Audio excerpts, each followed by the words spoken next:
नमस्कार साथियों, हम चर्चा कर रहे थे यूजीसी नेट जेआरएफ में अब तक पूछे गए प्रीवियस ईयर क्वेश्चंस की। और हम आपके लिए लेकर आ रहे हैं एक सीरीज़ जिसमें हम डिस्कस करते हैं डेली बेसिस पे प्रीवियस ईयर क्वेश्चंस में से सिलेक्टेड कुछ बेहतरीन क्वेश्चंस।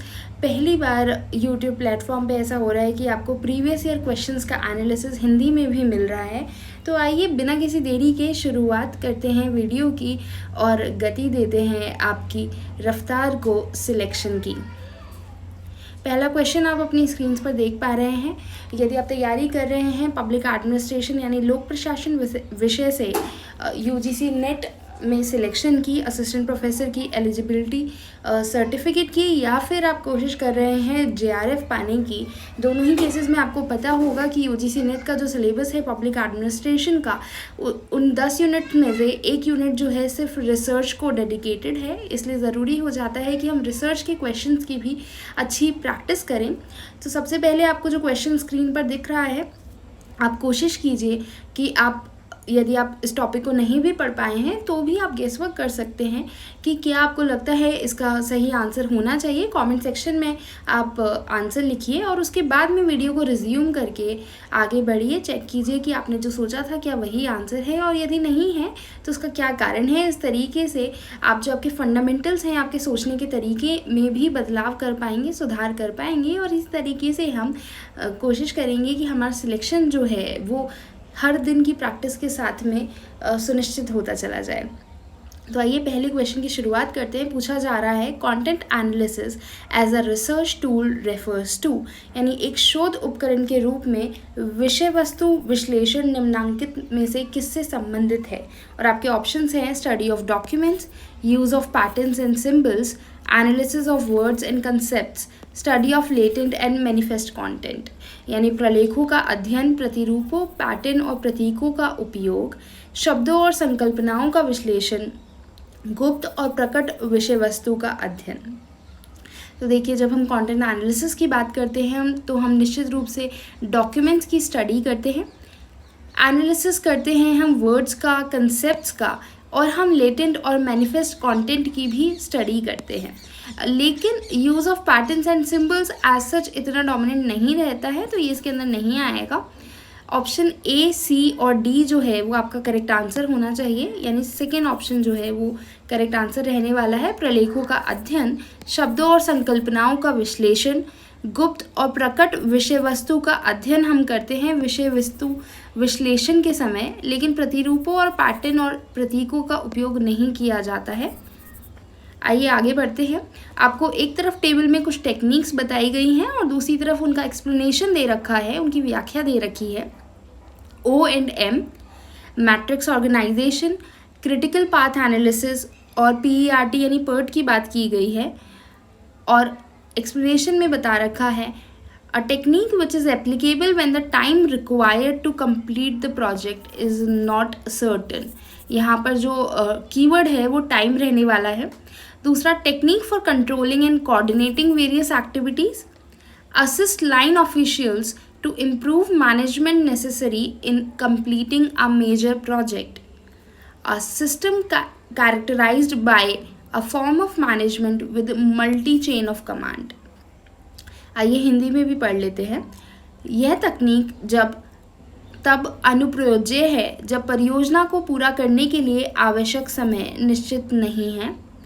विभिन्न गतिविधियों के नियंत्रण और समन्वयन के लिए तकनीक, एक प्रमुख परियोजना को पूरा करने के लिए आवश्यक प्रबंधन सुधार के लिए लाइन अधिकारियों की सहायता करना, एक प्रणाली जो कमांड की बहुविध श्रृंखला के प्रबंधन के रूप द्वारा विशेषित की जाती है। तो देखिए, हम जानते हैं जब टाइम की बात की जाती है तो बात दरअसल हो रही है PERT की। तो डी जो है उसका करेक्ट मैच रहने वाला है first option. PERT is a technique which is applicable when the time required to complete the project is not certain. इसी के साथ आगे बढ़ते हैं। सी की अगर हम बात करें क्रिटिकल पाथ एनालिसिस की, so it's a technique for controlling and coordinating various activities. See जो है वो सेकंड से मैच हो जाएगा। डी का फर्स्ट वैसे भी एक ही है, तो आपका आंसर एलिमिनेशन के बेसिस पे सिर्फ फोर्थ जो है वो करेक्ट आंसर रहने वाला है। हम आगे बढ़कर बाकी ऑप्शंस की भी जांच कर लेते हैं। ए की अगर हम बात करें O&M, तो it will be matched with to assist line officials to improve management necessary in completing a major project. और मैट्रिक्स ऑर्गेनाइजेशन जो है it is characterise by a form of management with multi chain of command. आपको पता है multi chain of command के लिए matrix organisation जो है वो सबसे पहले किसने सजेस्ट किया था? ये क्वेश्चन है जिसका आंसर आपको ढूंढ के हमें कमेंट सेक्शन में बताना है। सही आंसर हम नेक्स्ट वीडियो में अपडेट करेंगे। और ये काफ़ी अच्छा क्वेश्चन बन जाता है कि मैट्रिक्स ऑर्गेनाइजेशन किसने सजेस्ट किया था मल्टी चेन ऑफ कमांड के लिए मॉडर्न ऑर्गेनाइजेशन में। आइए आगे बढ़ते हैं। Improving the capacity in administration includes, यानी प्रशासन के क्षमता सुधार करने में क्या क्या शामिल हैं? Ability to govern and manage, तो यह आना चाहिए बिल्कुल। प्रशासन की क्षमता सुधार के लिए शासन और प्रबंधन करने की अभिक्षमता की ज़रूरत होती है।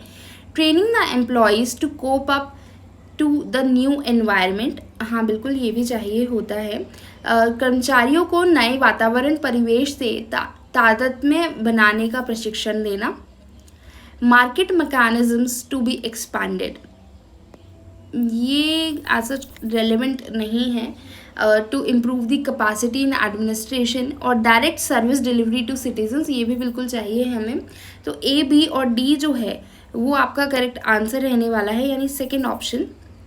Ability to govern and manage, training the employees to cope up to new environment, direct service delivery to citizens, यानी शासन और प्रबंधन करने की अभिक्षमता, नागरिकों को सीधे तौर पर सेवा प्रदायगी, कर्मचारियों को नए वातावरण परिवेश से तादात्म्य बनाने का प्रशिक्षण देना, यानी ए, बी और डी जो है वो करेक्ट आंसर रहने वाला है। आगे बढ़ते हैं। पूछा जा रहा है which of the following are not a part of the 7 pillars of effective governance as enunciated by NITI Aayog. NITI Aayog की फुल फॉर्म क्या है वो आप हमें कमेंट सेक्शन में बताएंगे। भाई नीति आयोग जो है ये इस्टेब्लिश किया गया था, it was a replacement of a body called planning commission of India. Planning commission of India हुआ करता था और उसकी जगह नीति आयोग जो है वो इस्टेब्लिश किया गया था ऑन 1 जनवरी 2015। 1 जनवरी 2015 में इसकी स्थापना की गई थी। इसकी फुल फॉर्म क्या है वो आप हमें बताने वाले हैं कमेंट सेक्शन में। और ये बात करता है 7 पिलर्स ऑफ इफेक्टिव गवर्नेंस की, जिनमें से कौन सा नहीं आता है। तो पार्टिसिपेशन की ये बात करता है, ट्रांसपेरेंसी की ये बात करता है, अकाउंटेबिलिटी और रिस्पॉन्सिवनेस की ये बात नहीं करता है as 7 pillars of effective governance, यानी सहभागी और पारदर्शिता की ये बात करेगा। उत्तरदायी और अनुक्रियाशील की बात नहीं की गई है इन 7 पिलर्स में। अब ये जो 7 स्तंभ हैं इनमें से 2 तो हमने यहाँ जान लिए हैं, पार्टिसिपेशन और ट्रांसपेरेंसी। बाकी के 5 पिलर्स कौन से हैं? बाकी के 5 पिलर्स कौन से हैं ये आप हमें बताइए। और यदि आप चाहते हैं कि हम नीति आयोग पर इसकी कार्यप्रणाली पर स्पेशली एक वीडियो लेकर आएँ तो उसके लिए भी हमें कमेंट सेक्शन में ज़रूर बताइए। आगे बढ़ते हैं। पूछा जा रहा है which of the following statements are correct regarding agenda in policy process, यानी कौन से कथन नीति प्रक्रिया में एजेंडा कार्यसूची के बारे में सही हैं। The largest level of the agenda is the agenda universe, the smallest level of the agenda is the decision agenda, and the systematic agenda consists of all issues that are commonly perceived by members of the political community। यानी agenda का सर्वाधिक बड़ा स्तर agenda समविष्ट विश्व है, agenda का लघुत्तम स्तर विनिश्चय agenda है और राजनीतिक समुदाय के सदस्यों द्वारा सामान्य रूप से अनुभूत किए गए सभी मुद्दे सुव्यवस्थित एजेंडा में सम्मिलित होते हैं। तो आपको बता दें इसका जो करेक्ट आंसर है वो ए, बी और सी, यानी तीनों ऑप्शंस जो हैं इसके सही हैं।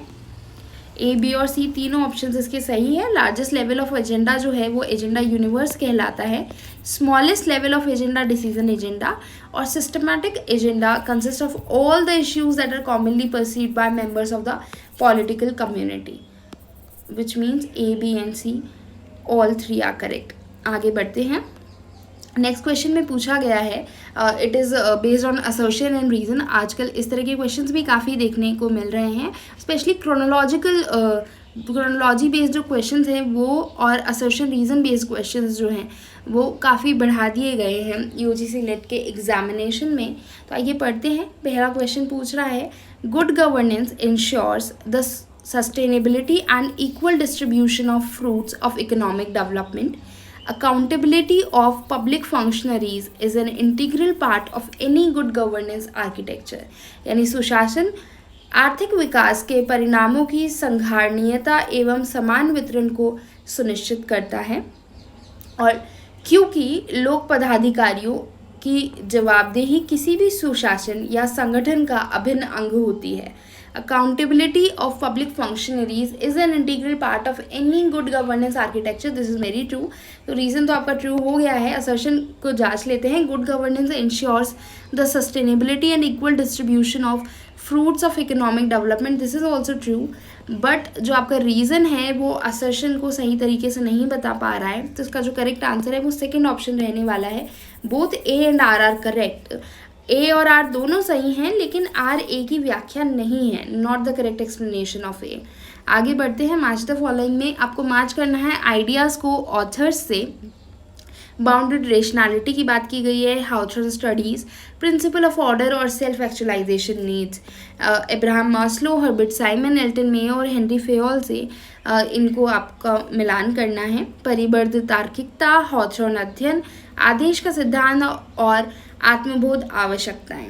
हमें पता है सेल्फ एक्चुअलाइजेशन नीड्स जो है वो अब्राहम मास्लो की हायरार्की ऑफ नीड्स थ्योरी से कनेक्टेड है, इसलिए डी का फर्स्ट रहने वाला है।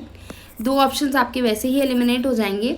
हाथरॉन स्टडीज़ जो है उसका मिलान एल्टन मेयो से होगा, हाथरॉन के अध्ययन का। तो बी का थर्ड ऑप्शन एक ही है, इसलिए थर्ड जो है वो करेक्ट आंसर रहने वाला है। बाउंडेड रेशनैलिटी में हर्बर्ट साइमन यानी परिबद्ध तार्किकता जो है हर्बर्ट साइमन का दिया गया कंसेप्ट है, और प्रिंसिपल ऑफ ऑर्डर जो है वो हेनरी फेयोल का है। हेनरी फेयोल ने जो 14 प्रिंसिपल्स दिए थे उनमें से एक है प्रिंसिपल ऑफ ऑर्डर। आगे बढ़ते हैं। अगला प्रश्न फिर से असर्शन और रीज़न का। All public policy innovations are rooted in timing and in democracy timing is hallmark of statecraft. बिल्कुल सही बात है। सभी लोक नीति नवाचार समय में निहित और लोकतंत्र में समय राजशिल्प क्राफ्ट के हॉलमार्क होते हैं, क्योंकि timing is essential for any organisation as it is not a machine but an organism. समय किसी भी संगठन हेतु आवश्यक होता है, जैसा कि यह कोई मशीन नहीं है बल्कि एक जीव है। ये भी बात बिल्कुल ठीक है, और ये एक्सप्लेन भी कर रही है जो आपका असर्शन है उसके पीछे की रीजनिंग को, इसलिए फर्स्ट जो है वो आपका करेक्ट आंसर रहने वाला है। यही सही व्याख्या है। और इसी के साथ हमने आज के काफ़ी सारे क्वेश्चंस जो हैं प्रीवियस ईयर बेस्ड वो सॉल्व कर लिए हैं। उम्मीद है कि आप इसी तरीके से तैयारी में बने रहेंगे, जुटे रहेंगे, क्योंकि देखिए एक लंबा समय रहता है और हमें लगता है कि नहीं हम आगे तैयारी कर लेंगे अभी तो बहुत टाइम है, पर ये सारा जो सिलेक्शन का गेम है स्पेशली जेआरएफ का वो सारा प्रैक्टिस का गेम है। जिस तरीके की चीज़ें आप अभी देख रहे हैं एग्जामिनेशन में, हमें अपनी तरफ से कोई कसर नहीं छोड़नी है। वीडियो हम आपके लिए रेगुलर बेसिस पर लाते रहेंगे। इसी के साथ में उम्मीद करते हैं कि आप भी प्रैक्टिस जो है वो अपनी कंटिन्यू करते रहें, और यदि आपको किसी भी तरीके से हमारी वीडियोस से हेल्प मिल रही है आपकी प्रैक्टिस में या कंसेप्ट क्लैरिटी में, तो चैनल को सब्सक्राइब ज़रूर कीजिए। इससे हमें मोटिवेशन मिलता है रेगुलर बेसिस पर और एफिशिएंट और बेहतर इन्फॉर्मेशन के साथ में आपके लिए वीडियोस लेकर आने का। और यदि आपकी तैयारी भी इसी तरीके से कॉम्पिटिटिव एग्ज़ाम में जुटे हुए हैं, आपके जो साथी हैं तैयारी में लगे हुए हैं, तो उनके साथ भी वीडियो को शेयर ज़रूर कीजिए, चैनल को सब्सक्राइब कीजिए, लाइक कीजिए, और इसी तरीके से आगे बढ़ते रहिए अपनी सक्सेस की जर्नी में।